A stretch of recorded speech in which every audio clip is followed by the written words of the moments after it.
What is it about sitting down to build a good study plan that kind of sucks? Is it the planning? Is it the execution? Is it the big time commitment? Or are we committing to learn a little bit too much? Regardless of this answer, today we're sitting down to talk about how to better prepare to learn, how to execute a study plan to meet your goals, build better habits to help you learn, and some of our own experiences we'll share about learning how to learn. Let's dive in.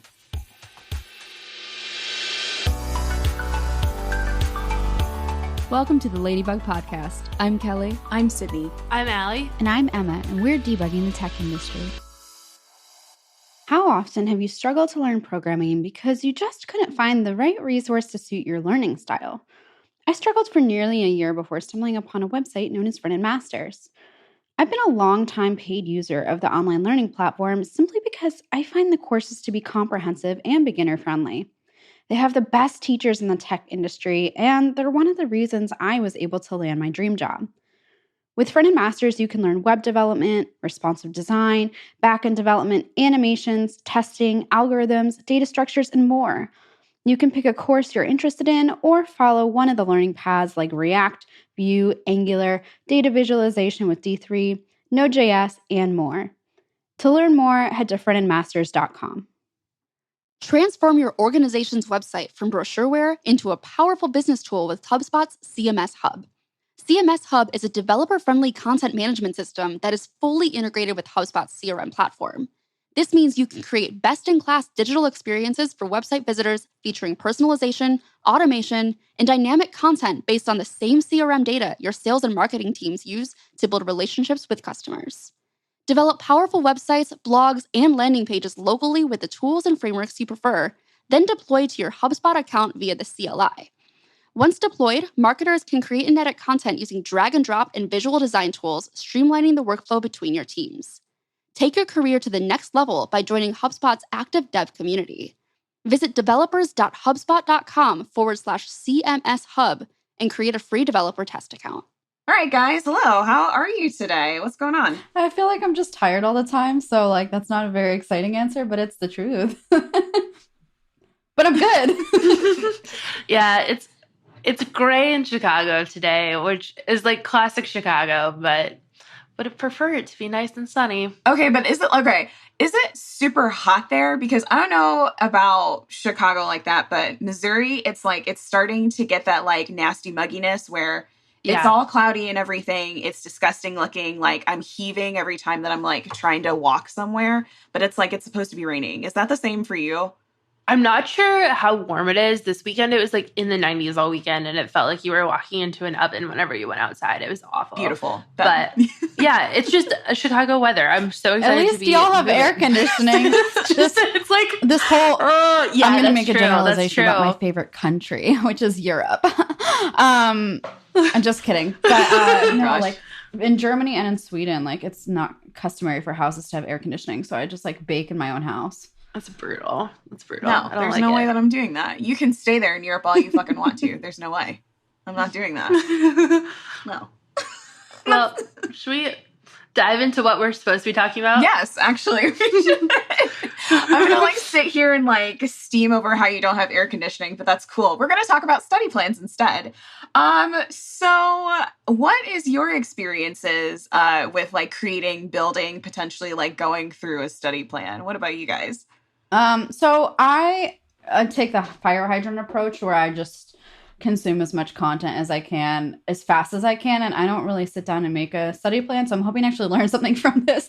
But I will say, people always ask me, oh, how are you so productive? And I'm honestly, it's all superficial because really I only work or I only study if I'm, in a good mindset, which is definitely, for the most part, a privileged viewpoint because I know many people kind of have to study and they have to come up with plans.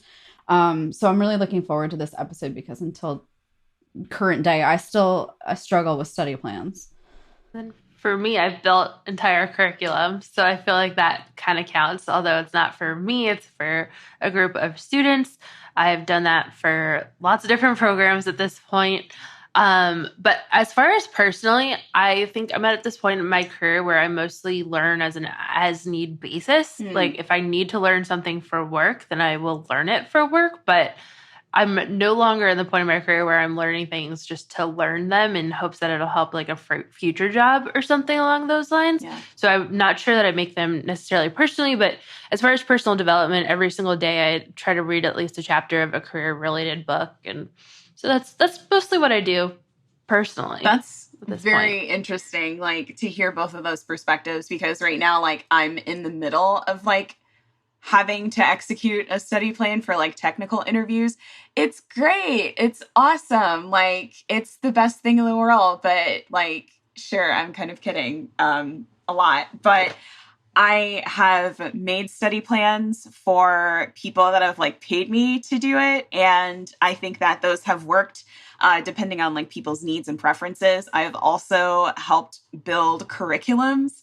So I think that they're great if you can handle the need to like actually commit to them and actually like concentrate on them. And yeah, those are fun kind of things to kind of look at when it comes to a study plan. But let's actually like talk about what exactly a study plan is. So for me, I feel like it is just a set of, what is it? Tasks, a set of things that you actually want to learn with a goal in mind, to the end all be all, I guess, like having to either learn a new skill, having to like create a project. And then you break it down into increments. You're wanting to actually do a little bit of chunks for the work that you want to do. Maybe that's every day. Maybe that's every other day. You're wanting to like actually sit through and work on whatever it is that you're wanting to learn, and making sure that it's executable, making sure that it is something that is attainable, but you feel like you're actually like getting the slow progress with like good results, because slow progress is definitely better than no progress. That is what I solely believe in. So I don't know. That's kind of where I am with that. I feel like actually, and we'll talk about this in a little bit about how the brain like encodes information, but one of the best tactics to learning and retaining information is context switching. And unfortunately, when you context switch, you feel like you're learning a lot slower, but it's encoded long term. So actually, if you feel like it's taking a lot longer, I don't think that's a bad thing. No, I don't think that's a bad thing at all. That's very context switching. Like, can you describe a little bit so more basically, think about how we do like random access memory or like cache, for example. Let's say like our cache partitioning system is like most frequently accessed. And so anytime we access a piece of information, that's going to be prioritized in our cache. It's the same thing with our brain. So the more you're recalling information, the better it's going to encode into your long-term storage. So that's kind of why, like, when you are context switching, your brain is working harder to recall that information. And as a result, the recall becomes a lot easier. Wow. That sounds horrible kind of in theory, but I kind of understand what you're talking about. Like, it makes sense to try and like quickly memory dive into whatever concept that you're trying to recall and see if whether or not like you're able to execute like A, B, and C. That makes sense. Very interesting. It's kind of like I'm trying to learn Swedish right now. I'm not focused on tech learning, but I am trying to learn another language. And it's like, to mix up writing, speaking, and listening, they're all very different skills. And to like cycle through those definitely increases your ability to recall information. And also, I don't know if we'll talk about this later, but like when you're, and this is more about learning, so I'll just mention it quickly, but like phonetics and creating like brain tricks to remember like certain words. So the word vänster in Swedish means left, but in German is window. So every time I think, okay, what is the word for left? I picture a window. So like making those associations in your head can really help. But anyway, we're here to talk about study plans, not learning. I mean, we're kind of here to talk about both, I think. Like, I wanted to kind of hear the experience of you guys like learning different things, not just coding, I think, because you can apply study plans to anywhere that you want to actually like learn something.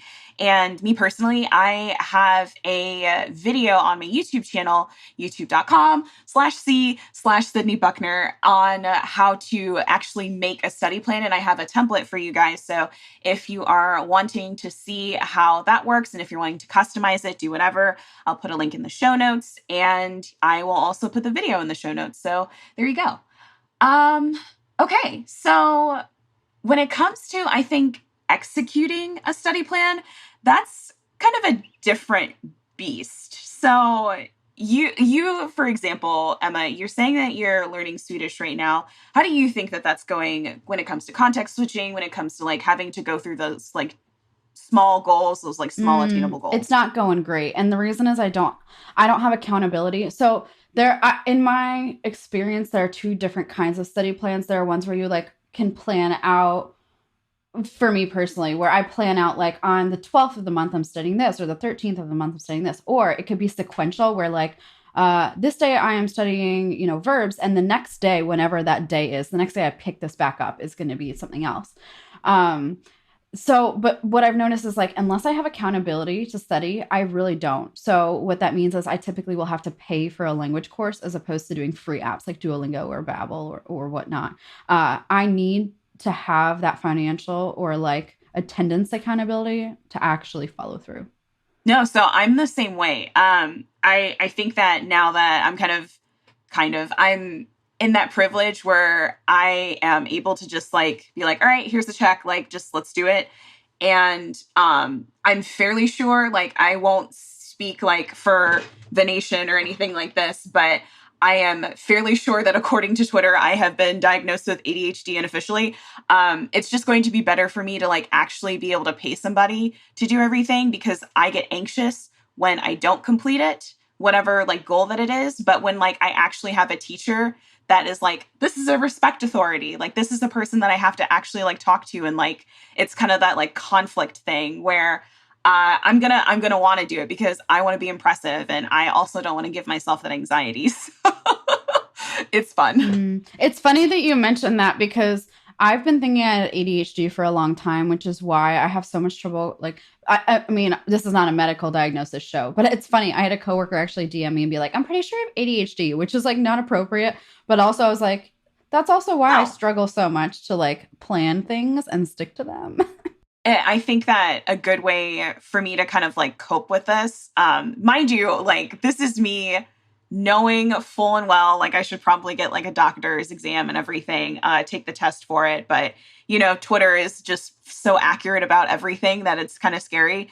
For me, I guess I've been struggling with this for a long time, but what's helped me is that I have a specific journal that I just like have to plan everything out in. I make bullet journals. I like do the little creative side of it, but it just keeps me organized with like every day that I kind of go through with all the tasks that I want to do. And it really keeps all of that like unknown of like, oh, like how am I going to be able to learn things? What am I going to be able to do if I don't succeed in whatever this goal is? It keeps all of that in check. So there's another book that I will have to reference for the show notes, and I forgot what it's called because we are specifically not talking about ADHD, but I think that would be a good one to talk about if anybody is wanting to like have more information about it, whatnot. Again, we are not a medical podcast, so like take all of this stuff that we are saying with a grain of salt. It is about our own personal lives, but yeah, we'll move on from there.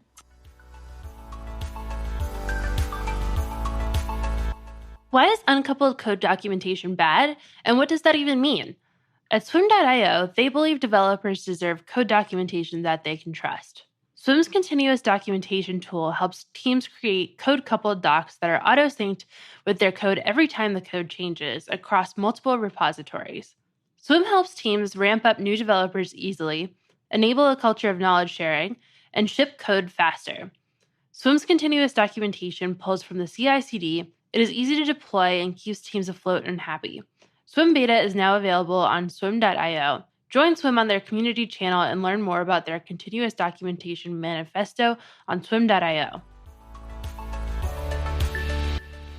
from there, when it comes to executing study plans, it can definitely be hard, especially for some people that aren't in a learning place, a learning space where it's like kind of pass or fail, whether you're in college, whether you're in school. For us, like as adults, it's really hard to keep that accountability. Emma's definitely right, especially if you're not like having that support, if you're not kind of in that mindset, if like your brain is kind of moving from left to right and everywhere. And here are some things that I like to do for myself to help me kind of do that context switching and make sure that I'm able to start like executing that progress when it comes to a study plan. For me, I think that this is the big thing, and people will tell me that this is bullshit and whatnot, but your mindset is going to be the biggest, I feel like, encounter bump in the road that is going to be the most difficult to get over when it comes to a study plan. I particularly like to envision what I want to do with this knowledge. So say, for instance, when it comes to the technical interviews, I'm looking at Emma's book right now for like linked lists. I really like the visual aspects of it, where I'm able to kind of see like, okay, I'm able to see this picture. I'm able to see like what exactly she's talking about step by step. And I vision myself like using this knowledge to be able to solve whatever problem that it is, kind of go step by step, figure out like what inputs that are going to be used to get to the outputs of like the solution, if that makes any sense.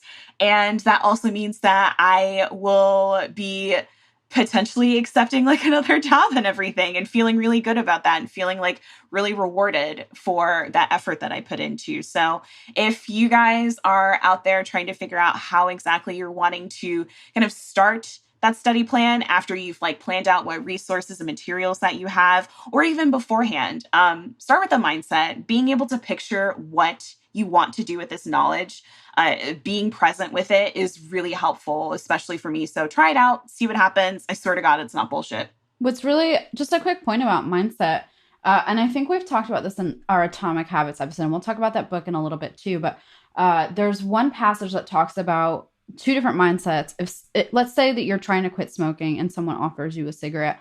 The first mindset is, no thanks, I'm trying to quit. And the second is, no thanks, I'm not a smoker. And the second is, you are creating a future identity for yourself in the present. And you need to start imagining that today. So to Sydney's point, if you're studying for technical interviews, don't say, I am studying to be a software engineer. It's like, no, I am a software engineer. And that'll help. Yeah, I think a large part of this plays into Carol Dweck's Mindset too, which is another book. I think we plugged so many books within this. Good. People could have an infinite reading list if they just went through Ladybug episodes. But the idea of a fixed versus growth mindset. So a fixed mindset is that you can't grow and that you're never going to learn and that you're not smart enough and all that. And having a growth mindset is believing that you can learn something new and that you will be able to get there. And there have been studies that have found that if you believe that you can't do something, like most likely, in fact, you can't. But if you do believe that you can do something, you're much more likely to be able to accomplish it. So I think this plays into that as well. I think that the next point that we can talk about when it comes to the mindset portion of creating a study plan and actually executing it is kind of questioning what the appeal is to you for this certain concept. I know for example, Emma, you're living in Sweden. So that's a really big reason as to why you would want to learn Swedish. Yeah, well, when I have kids too, I don't want them to talk shit about me behind my back to my partner. Oh my God. Because he's like, me and the kids can have a secret language. I'm like, oh, hell no. That's not happening. No. That's so mean. This is a very strong why, and this is very important. Another book, let's throw another one out. One of my favorites called Start With Why by Simon Sinek. It's all about if you find the justification for why you want to do something, you're more likely to complete it. Ooh, that's a good one. That's a wonderful book, yeah. Oh, I like that. I think that for me, I love to think about why, as much as like computer science concepts don't really kind of pertain to like the everyday life of like having to solve a problem, for me, those foundations are kind of there when you're trying to go through something difficult. And so for anybody that is wanting to study for technical interviews, wanting to learn a language, like you have your reasons why, and you want to be able to make sure that those reasons are strong enough and not super small or super artificial, I guess. Maybe that's the word for it. Just to try and see if you can complete that goal. I think that there's this kind of rift in between like what I'm thinking about when it comes to like what is appealing, because no, technical interviews like aren't appealing to me at all.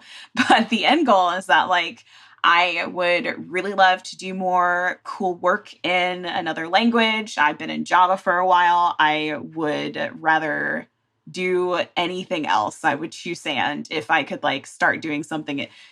It would be great to like work on some stuff in Node now. But I think that being able to see kind of the motivation on like what is appealing to you about this process and about the end result would be great. A lot of people might not know why they would want to do something like this. And I just read this awesome quote, this awesome piece of advice by Rachel Rogers. And the book is called We Should All Be Millionaires. I love Rachel Rogers. She says to follow your jealousy. And what she means by that is that you need to identify if you still kind of aren't really clear on your mindset, your vision, why exactly you're doing this. Who is somebody that you are like completely envious, jealous of? And see what exactly it is about their success, their attributes, whatever it is that makes you either want to do what they do or figure out a way to kind of sit down and not like examine their whole life or anything, but examine what exactly that they're doing that you would like to also do. I think that's fascinating. I'd be curious to see like I think that's someone who's super following cool. their jealousy or their envy as opposed to someone who's doing something for them personally. Like, are there different outcomes? Because like, I like the idea of honing in on something as like a byproduct of following jealousy. But I feel like for me personally, that would bring down my mood. Like, I'm wondering if you could use that to find a starting point and then turn it into something better. So like if you're jealous of, let's say you want to gain social media followers. You're jealous of someone who's growing their social media really quickly. Okay, but maybe you're jealous of them because they're creating really good content and you realize, okay, I want to create good content. Yeah. And instead of focusing on gaining Twitter followers, instead you're placing yourself on a trajectory to be like, okay, I want to create good content. And the byproduct of that is at some point, I'll gain followers. That's another, I think that combines almost like the jealousy quote with the Atomic Habits, setting yourself on a trajectory and not a goal.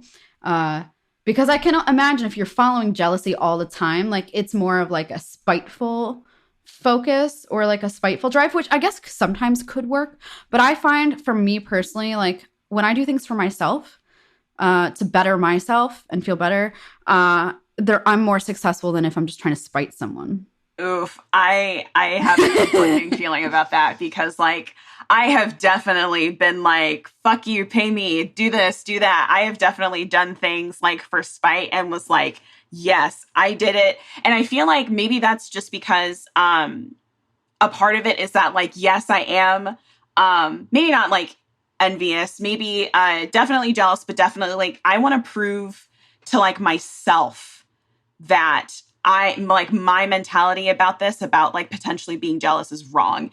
And gosh, there is it zealous? I believe that jealousy is like the Latin root is zealous. And what she was saying in the book was that there is the perspective of jealous is a term that's endearing. That's like you actually have high respect for this person and their like attributes and things. I really wish that I would have written down like what exactly she said word by word.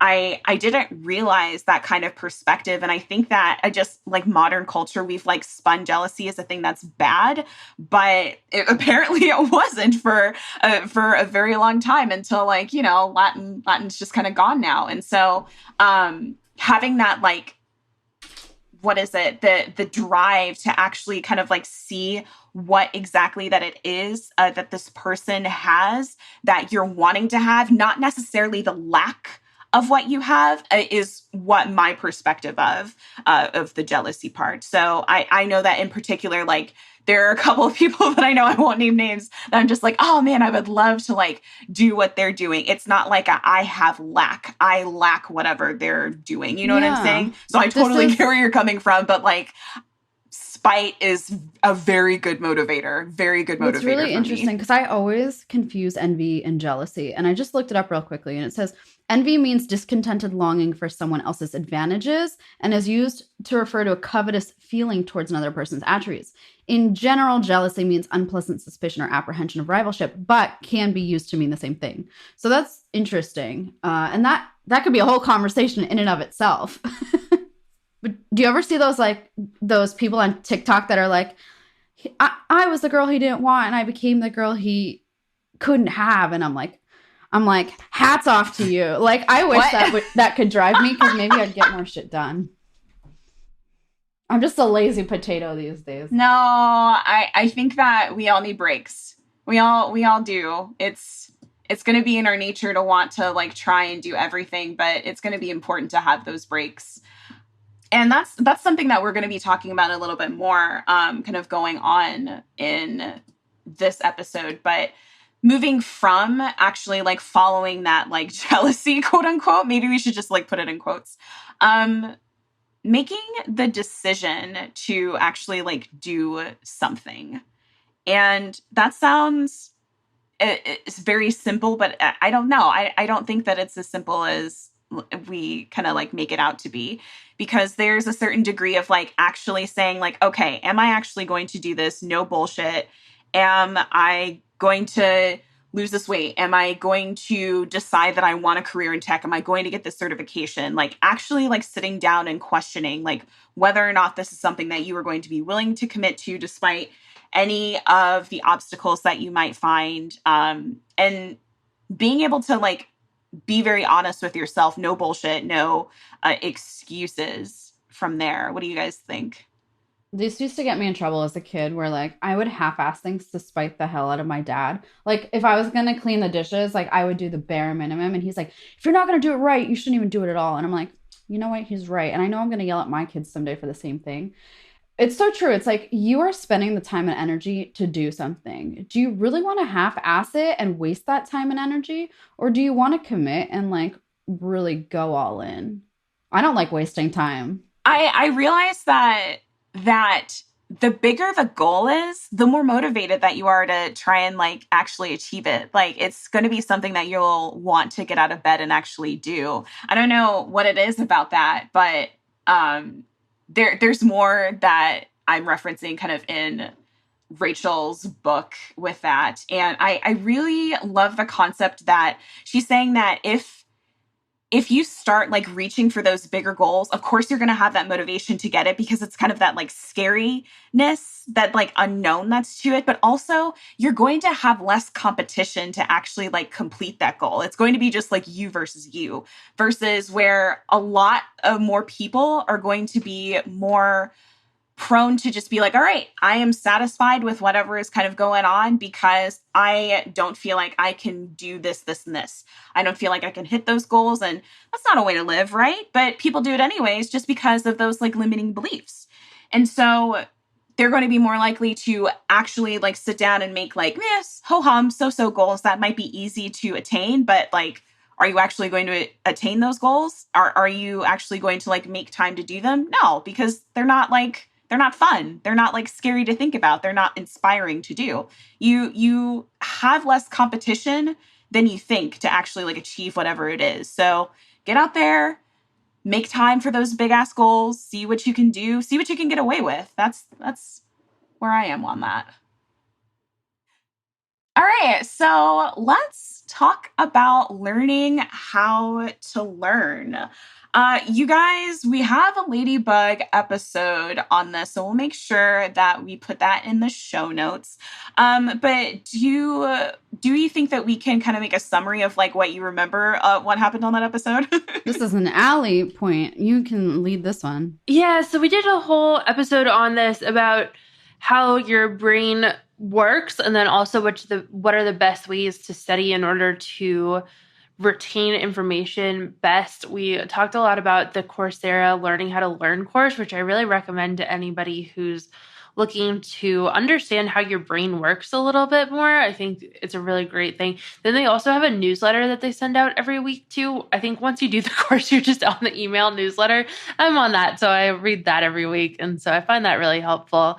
They talk a lot about brain science and how taking breaks is really, really important for you, and then also how to make things stick, which is another book that we talked about, Make Things Stick. And that one mostly talks about how you should quiz yourself in order to retain information and to have to extract it, I guess, from your memory, like Emma was saying, in order to make things stick a little bit more in your brain. So I would definitely check out that episode and potentially those courses and books too, if you're interested in this. Yeah, definitely. Because learning a new skill can take a lot of time. And I think that's what they kind of bring home, is that if it's anything that you want to do, it's going to take some time and going to take some effort to actually make sure that you're doing those exercises, referring to brain science to actually do what you want to do. So yeah, thank you. And back to Emma's point, making sure that you're leaning on the metaphors, any type of brain, I guess, I don't know, like mind tricks, whatever you want to call them, to like actually recall and retain that information,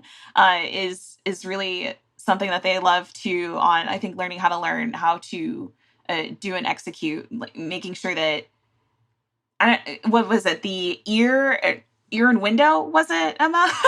Totally forgot. Left and window. But there's another book called Moonwalking with Einstein that I believe talks about how you can improve your short-term memory.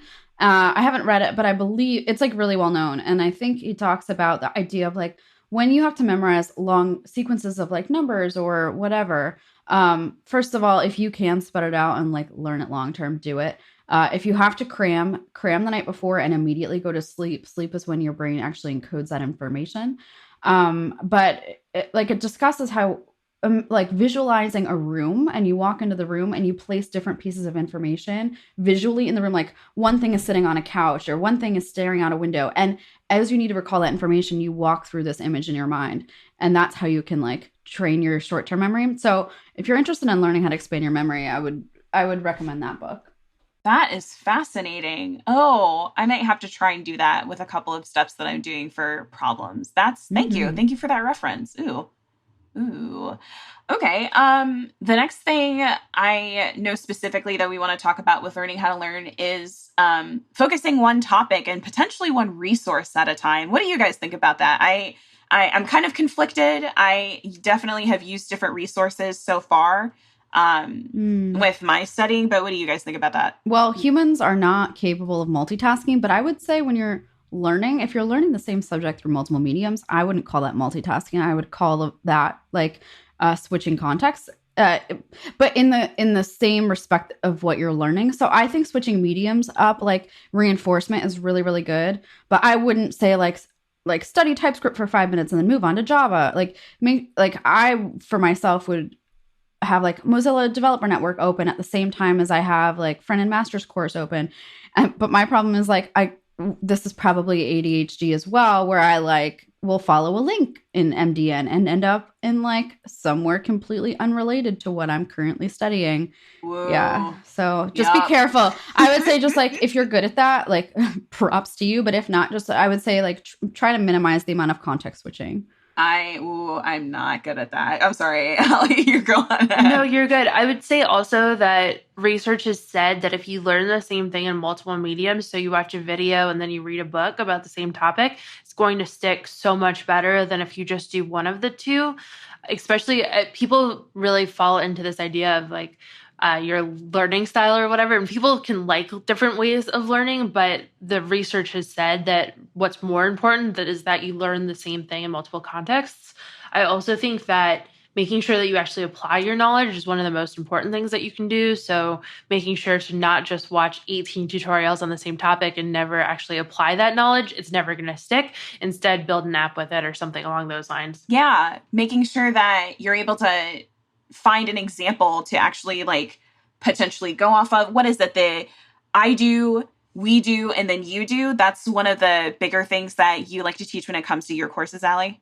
Yeah, so that's something that I always do when I'm teaching people in person. So start with I do, which is me explaining something conceptually, then we do, which is them doing this thing along with me, and then you do, which is them doing it independently. And if I have groups, then I normally do you all do as well, which is I have people in groups doing the thing so that one student can bounce ideas off of the other. I think there's a difference between memorization and learning, though. Like, to me, memorization is being able to regurgitate facts and information, whereas learning is actually taking those things and like applying them to new concepts. And that's something I didn't like consciously think about for the longest time. It's like I could sit and memorize all the vocabulary and grammar rules of the Swedish language, but am I actually able to abstract all of these things together and make complex sentences? If I can't, then that's a problem, and I need to work on learning as opposed to memorizing. The next thing that I think we should talk about is the concept of actually categorizing or like theming the times that you actually decide to learn.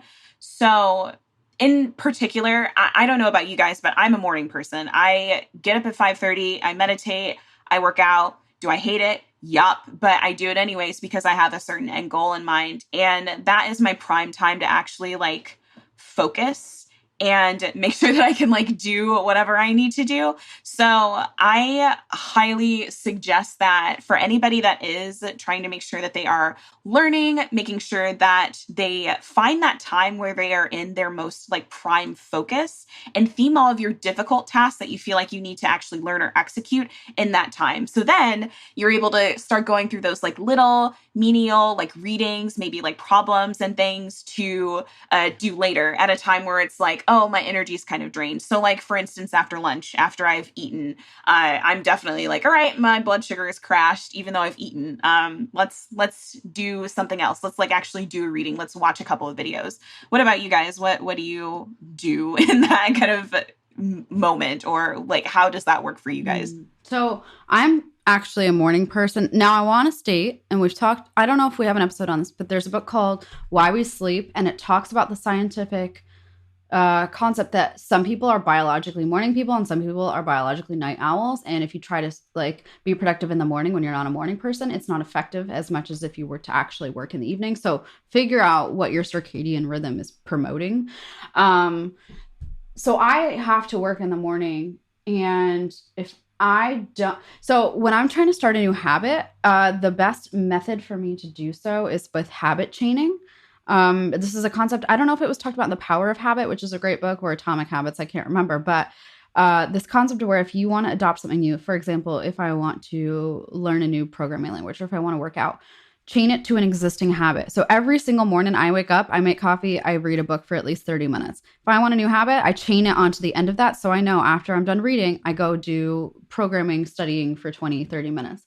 Highly recommend. That's how I would like do something new. Yeah, agreed. I do that as well. And I have like 3 sets of routines per day: morning, lunch, and then after work, also nighttime, but that one's more personal. I would not chain studying onto my brushing my teeth routine, but that would be pretty funny. But I would agree that linking them onto habits that you're already doing makes it much easier. Also, breaking it into the minimum habit that you can do. This is talked a lot about in tiny habits. So instead of saying I'm going to read for 30 minutes initially, like you could work your way up to that, but instead say read 1 page or open a book. So make it as easy as possible to just get that habit going, and then increase it from there. Oh yeah, we're going to be talking about how to kind of get you started to going through that method of like actually building up those habits to just touch whatever it is. Just the one thing that you want to try and do, you're negotiating yourself out of it, just touch it, like physically touch it.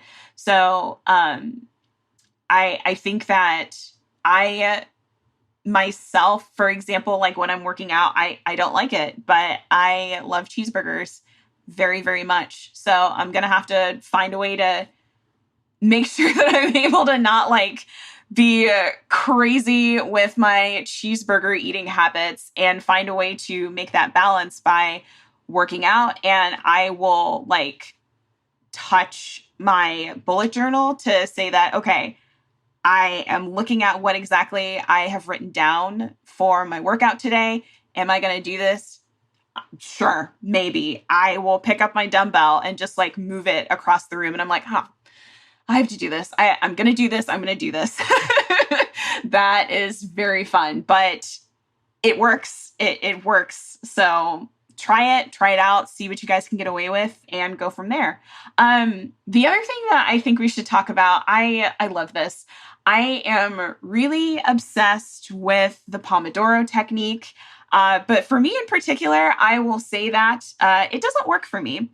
And let's go into the Pomodoro technique. So you have a time limit where you start studying for I think it's 25 minutes, and then you take a break for 5. And then you do this kind of back and forth for about 4 or 5 times, and then you take a longer break. And I think that's 15 minutes. For me, that is way too short of a time to actually get into the concentration, into like the mode of what you're actually wanting to do, especially for tech interviews, actually like studying for them. And so I use instead the more modified method, Anime Doro. And I'm a fan of anime. You guys will see that all the time on my Twitter. But Anime Doro is the modified version of Pomodoro, where instead you actually study for about 40 minutes. And then you're going to reward yourself with a break by watching a 20-minute episode of an anime. And so that way I get to keep my flow of concentration as well as reward myself with a TV show, because I love me some TV. So have you guys tried any one of those? Yeah, I've tried Pomodoro in the past. It does not work for me at all. I try to do...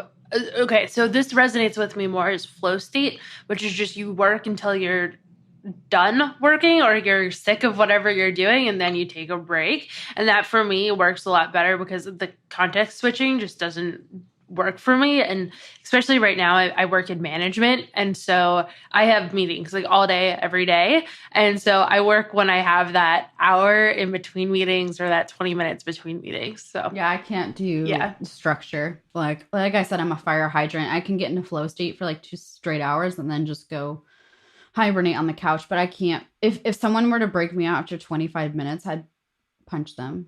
That's hilarious, because I am not. I will try my best to get into a flow state and then be incredibly mad that I've like clicked a link, I've watched another video, I've decided to like go lay on the couch, go take a walk, do this, do that, do this, do that. And like, I will go back maybe to whatever the concept is. But for me, just like having those constraints, it's kind of like how we were saying before, we like to pay people to like actually kind of like help us be in that accountability, that I have to have that. I will motivate myself into like actually doing the task, and then somehow will have found myself watching YouTube videos for 2 hours. That is so awesome that you're able to get into flow state so easily. That is not a thing I can do. It doesn't happen all the time though. It's definitely like fleeting for me. Yeah, same. That's awesome. That's so fascinating. So we have talked about how learning how to learn on its like kind of basic structures work. And something else that I think we should talk about is how it is advantageous to potentially make a to-do list. I make a to-do list, but I think that it's kind of like a bullet journal to-do list. It's something that I try and break down into like the most simplest tasks that I can do as possible, and then like start kind of crossing them off one at a time to actually like the reward, I guess, is to cross off the actual like to-do, like the completed to-do task. But do you guys use to-do lists? I do, but not for learning. Actually, that's one thing I envy about you. And like, because I've watched your study with me videos and I'm like, oh shit, I wish I could do that. I use actually Todoist has been my new favorite to-do app. But for like big projects, I've been using Trello a lot. I actually find that they're the best kind of like Jira board style. Yeah, I use Trello as well for absolutely everything. At work, I use Asana for my team. And I have a blog post about my Trello setup, so we can link that as well. But I have a bunch of automation set up so that it tracks my habits throughout the day too. And I like that. Which one do you guys like better? Is it Trello or Asana? I'm going to make some people like really mad with this I question. like both for different reasons. Asana's great for enterprise level projects. It's actually, I find it better than Jira. But I love using Trello for my personal life. That makes sense. I'm the same Can way. you imagine setting up an Asana or a Jira board for your personal life? Like, do the dishes and like, that's so ridiculous. Well, I know people that do that, and they they have like the notifications on their phone and everything, not just for like their work, but also just like their life in general. Because I've always heard that it's better for you to actually use one calendar or one like task manager for everything that you do. Not like, don't separate them for work, don't separate them for your clients, don't separate them for your like other tasks. It's better so you're not double booking yourself, but also you give way to excuses on like talking yourself out of actually like doing something personal that you really want to do versus like actually like getting on with a client that's something like that's businessy like, or doing something that like you could do later. Just putting in that work and habit to actually like write down or like insert whatever important tasks that you're doing on top of like your personal calendar. I've always heard you should fuse them into one. See, I would have trouble with work-life balance, but what I think this conversation is showing me is like, you should find what works for you. Like, we're telling you the things that work for us, 100%. But it's funny because they're so polarizing. But I think that's good. It's like there's no one way to do it properly. Like, you need to figure that out for yourself. And figuring it out for like not just like yourself, that's kind of general, but like figuring out for like what is best to help you learn, help you actually like stick to whatever your goals are, potentially helping you like influence other people to kind of like come into your circle and like give yourself that accountability, give that like opportunity to somebody else and have fun with it. I think we also kind of like went away from the best part is that in some ways, yes, you are learning to attain knowledge for whatever reason that it is, but hopefully you're also doing it because it might be fun in somewhere in there. You're just like, maybe. No, I think that's good. I mean, maybe. I wish I was one of those people who could make the beautiful bullet journals. I really wish that I could do that. But honestly, I hate my handwriting. And if I don't like the way it looks, I will sit there and rewrite it until I just give up. And that's what I focus on. It's like very much, honestly, I actually think I have OCD as well because like I hone in on those types of things. Like when I read something, I have to read it from start to finish all the way through. So like I get distracted if I try to make it too fun for myself. I see. Yeah, I like digital because you can redo it so much faster. And if I don't like erase marks, I don't like pen crossouts. And so I like something where I can edit it. So I'm kind of on the same page with Emma there.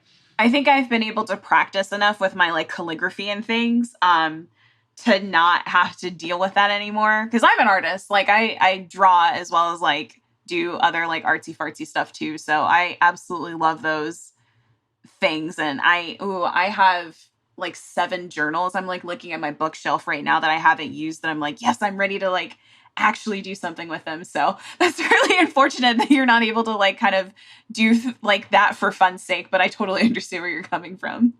We are also going to talk about kind of starting small when it comes to your learning goals. I think that this is going to be important because those small steps that you make when it comes to your progress, we've already talked about it, how chaining your habits onto something else that has already been a successful habit is really important. And so we also kind of put into that where you try and do like the most minimum thing that you can and then grow from there. It's the same thing that we were talking about with the Pomodoro method, having to make sure that you do that small amount of time of focus. And then if you're just like, all right, I can't do this anymore, then take a break and then do it all over again. But I really like the idea of starting small. And that also helps us, I think, start attaining those like goals step by step a little bit better. What do you guys think about that? I think you have to start small. I mean, Think about how a child learns a language for the first time. And this is why Rosetta Stone is so successful, because they start you very, very small, but they start you immersively, which means they're not teaching you anything in English. They're speaking the language from day one, and you will slowly infer what they're talking about and slowly compound those skills. That's the best way to learn something.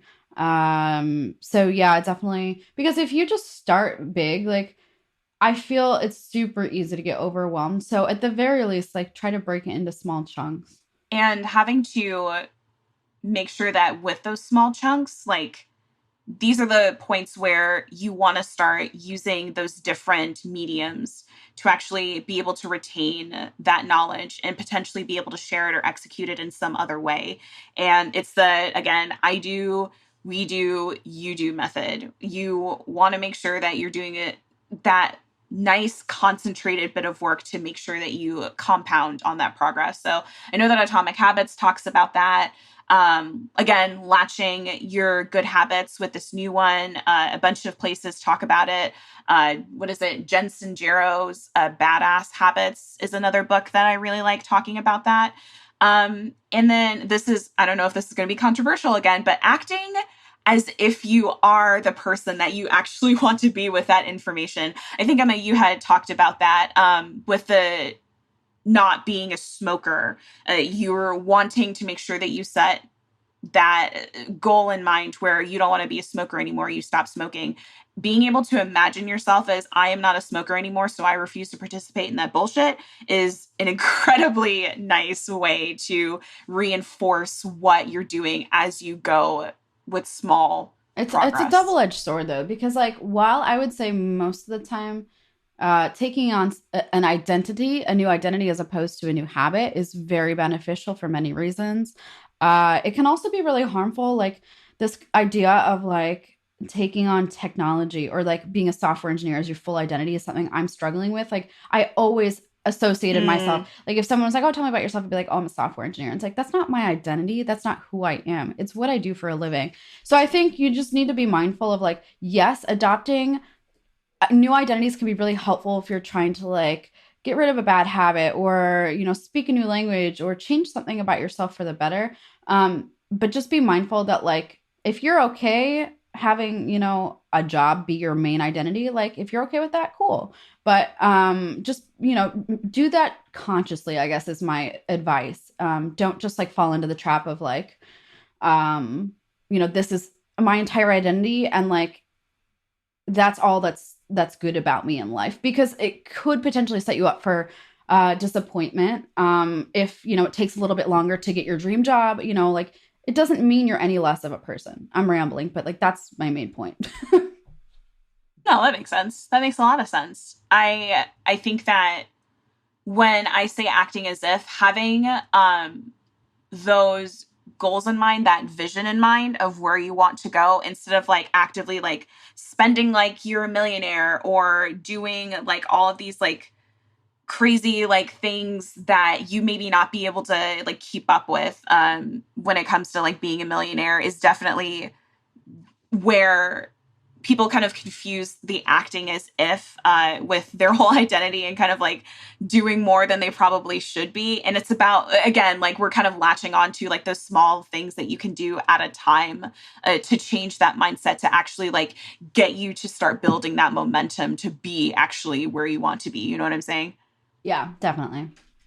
We also talked about making sure that you physically touch something that you are trying to learn, that you're trying to do once every day, at least. So again, like, I will make sure that if I'm trying to negotiate with myself, I pick up my dumbbell and I'm like, all right, I'm just going to, like, move this somewhere else. I'm going to, like, move this onto the floor. And then I'm like, ah, shit, like, I actually need to do this. So I'm going to do it. Let's just do it. Let's go from there.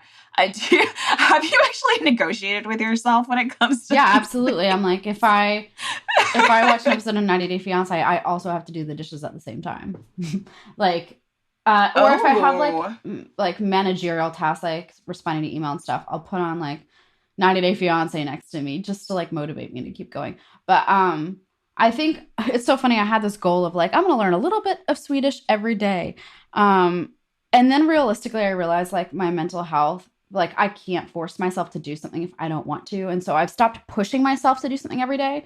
But at the same time, like sometimes that means that it takes me a lot longer to like actually do what it is because you don't feel like it. I don't do well if I force myself. I definitely, for the past year, I've like been in perpetual burnout state, but like I also, it's one of those things, I'll half-ass it if I don't feel like doing it. And that's a waste of everyone's time. It's like, I'd rather wait until I'm in a good mindset and like mentally healthy to actually do it effectively. But that's not for everyone. And some people do a lot better if you, obviously it helps to do something every single day. Absolutely.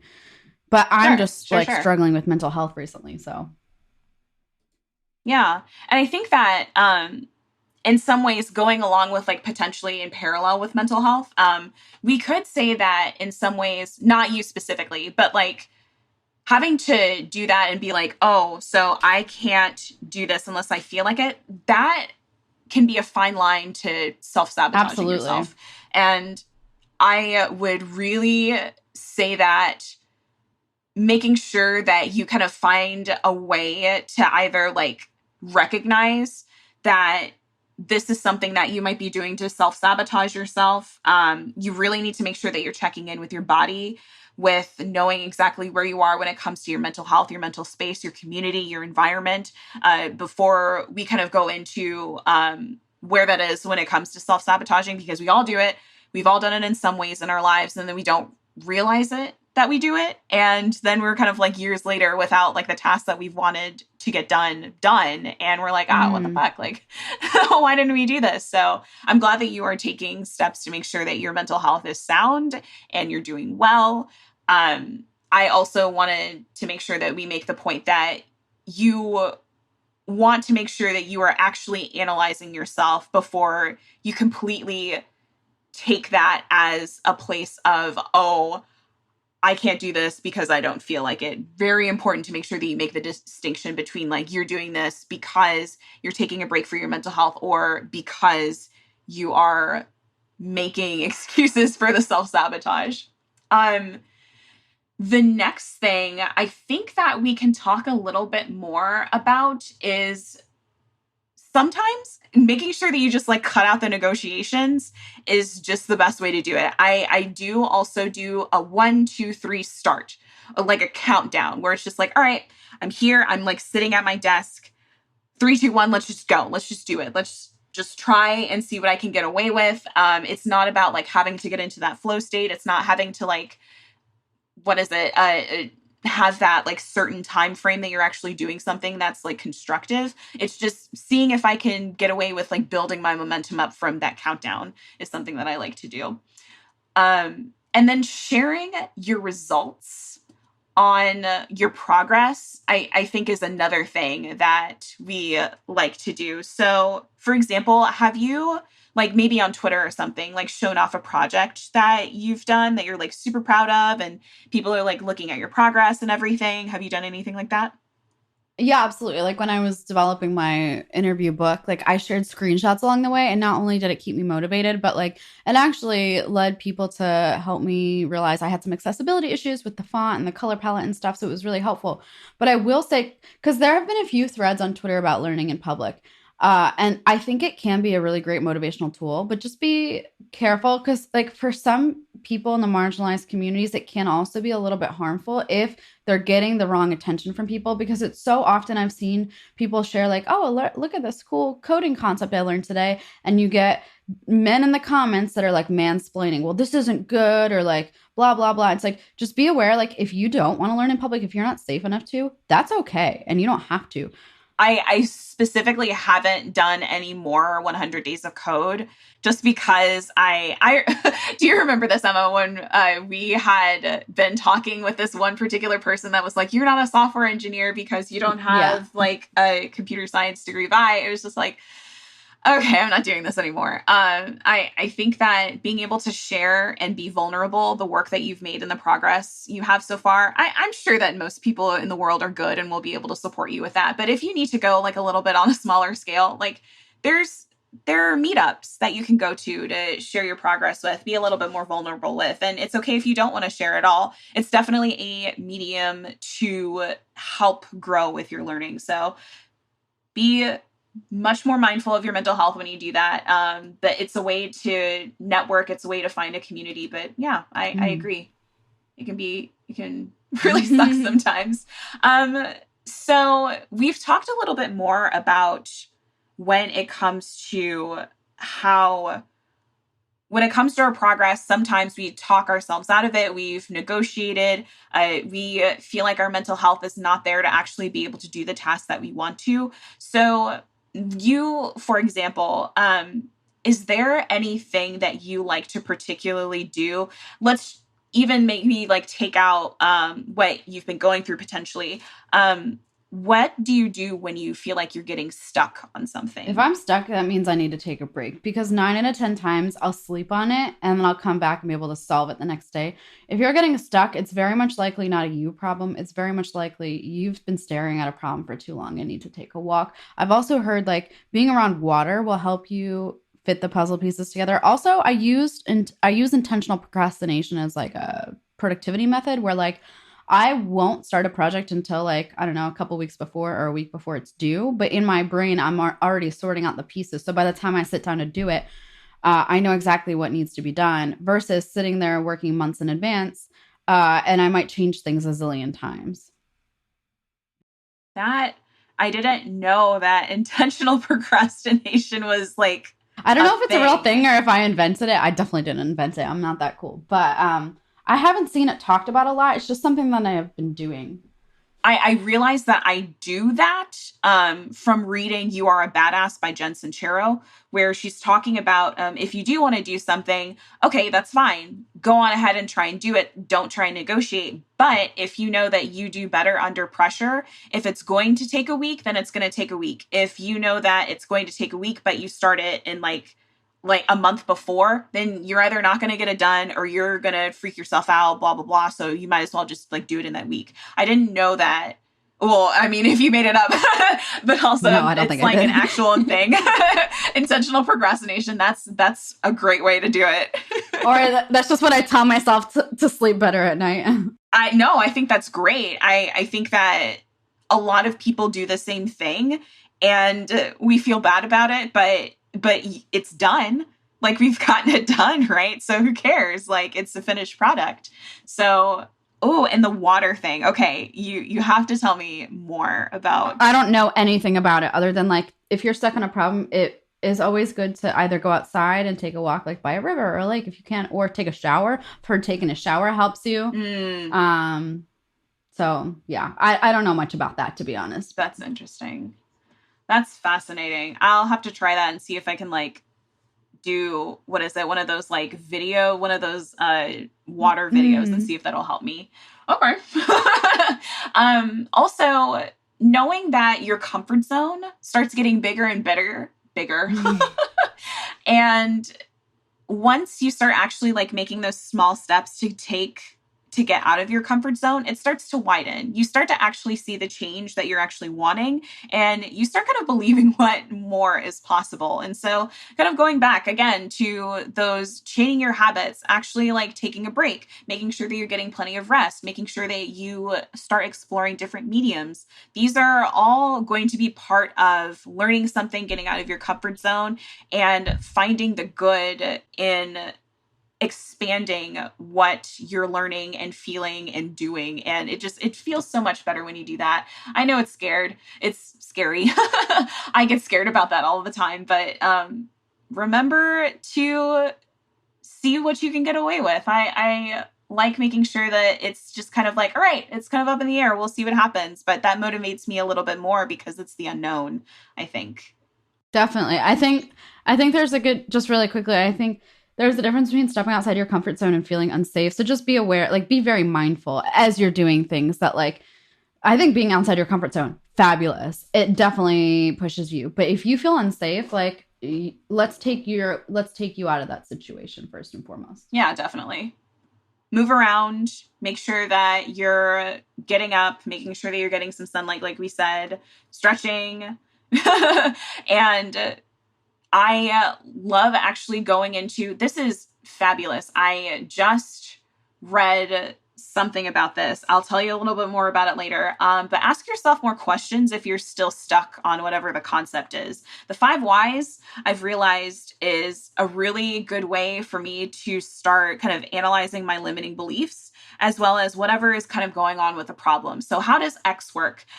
What does it do? How do I utilize, or when do I utilize X to get Y and to get Z? I think are questions that will help kind of break down whatever the problem is that maybe you're having when it comes to learning a concept or just limiting beliefs in general. I feel like I will start being like, okay, why am I afraid of doing this? Okay, because of this. Okay, why is this a problem? Because of this, because of that. And then we start kind of getting into the root of the issue. So, that's a fun therapy technique that I learned. And it works very well. So make sure that you start asking yourself those questions.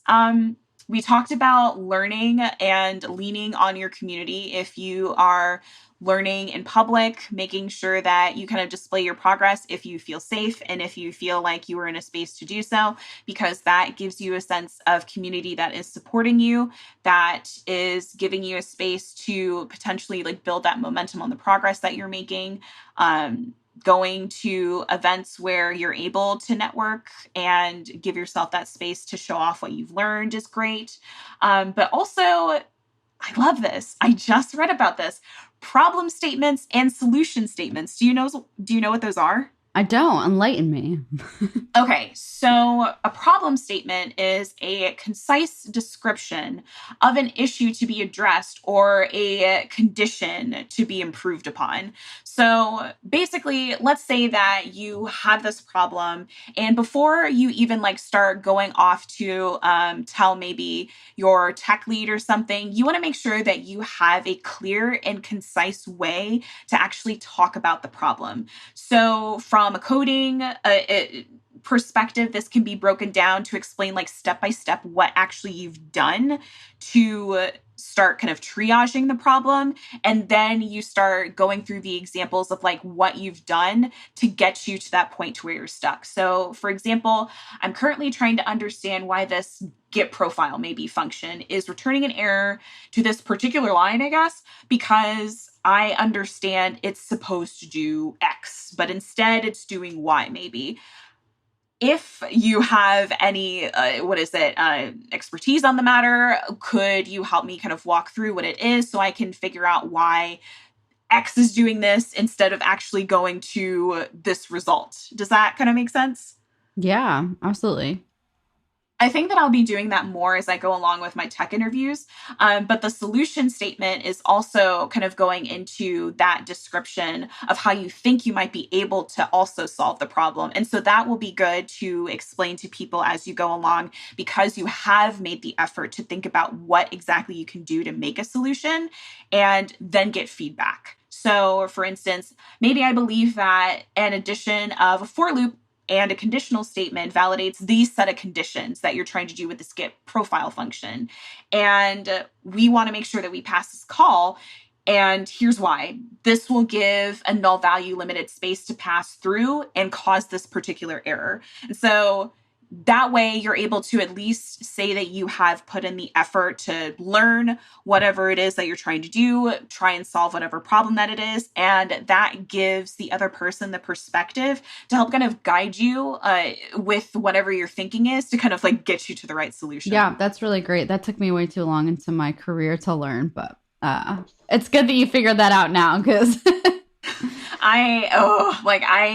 I have always struggled with trying to figure out like how exactly I need to like walk down what the problem is.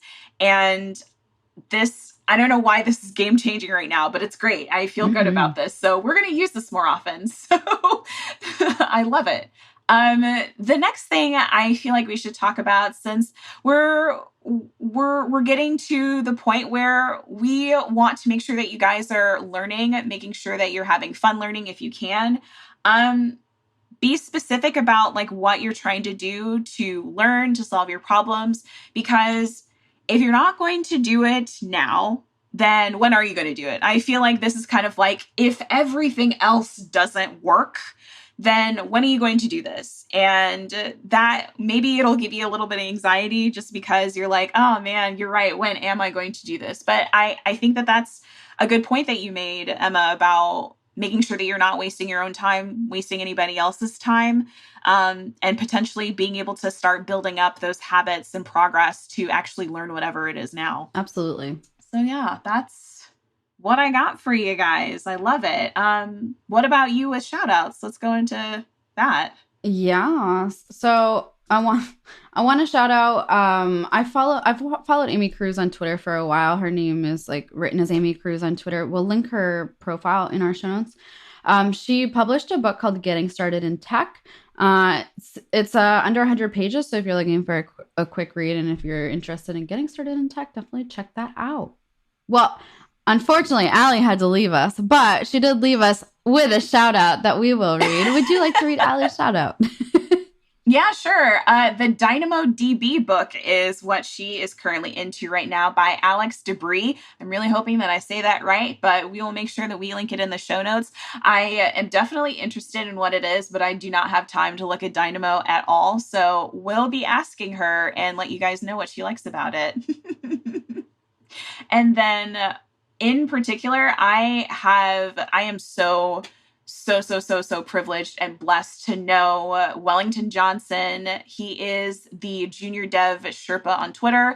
He is writing a book called The Beginner Software Engineer's Handbook, and I had the pleasure of reading it. It's not out yet, but I am loving it. I love the gems that are in it, and it's coming out sometime soon. So by the time that you guys hear this episode, it should be an ebook and a physical copy, I believe, that's on Amazon as well as Podia. So shout out to you, Wellington. Absolutely love you. And yeah, that is my shout out. We're going to go for it. If you like this episode, we'll tweet about it. Make sure you do that. We'll select one tweeter to win a copy of the book Getting Started in Tech by Amy Cruz. So make sure that you guys tweet us about this episode. We love it. We post new podcasts every Monday, so make sure that you subscribe to be notified and leave us a review. We are everywhere. Thank you so much for being here. I appreciate you coming on, Emma, today. And yeah, it was we'll fun. See you guys later. Thanks.